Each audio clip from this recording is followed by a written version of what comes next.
And I hope everyone is having a great Easter Sunday. I'm East Texas Storm Team meteorologist Andrew Sam. We are tracking some thunderstorms that have developed across the area. Reports of some ping pong ball sized hail over near Mount Pleasant. And that severe thunderstorm warning that was issued has been allowed to expire because the storm has weakened a bit. However, it is still capable of pea to dime-sized hail as it moves into portions of Cass County. So we'll get right into it right now with a look at the graphics here. Again, there's the storm now moving through parts of Morris County that triggered the severe thunderstorm warning. It has weakened, but again, Dangerfield heading towards Hughes Springs, Midway, Cornett, and Dalton. Expect your storm chances to start to increase very soon, and then eventually downstream into Linden. Again, you're watching this at about, I'm recording this at about 12:45 in the afternoon, so some of this stuff may be outdated by the time you get to watch it, but again, you get the idea. There's going to be some showers and storms throughout the day.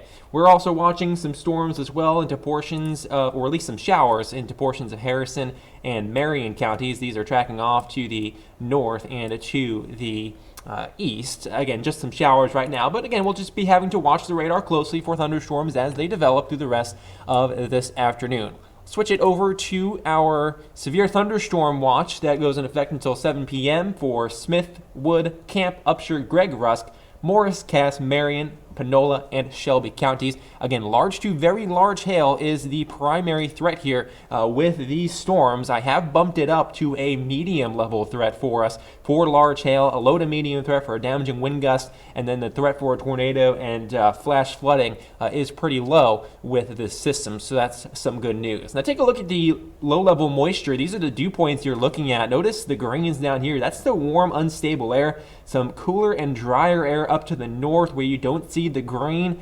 That is where the storms have developed thus far, and that's why they've been primarily a large hail threat, because they're on the more stable side of the storm system. If we can see any storms that develop into this portion of our area where the dew points are in the mid 60s to low 70s, we'll have to watch for a higher potential for maybe a damaging wind gust and maybe a brief tornado. But even then, the threat overall is on the lower side for a damaging wind gust and a tornado as well. So just something we'll continue to keep an eye on throughout the rest of today. Here's a look at the Futurecast. We're looking at the HRRR model here, 1 o'clock in the afternoon. We're still going to be tracking some of those showers and storms as they push on through.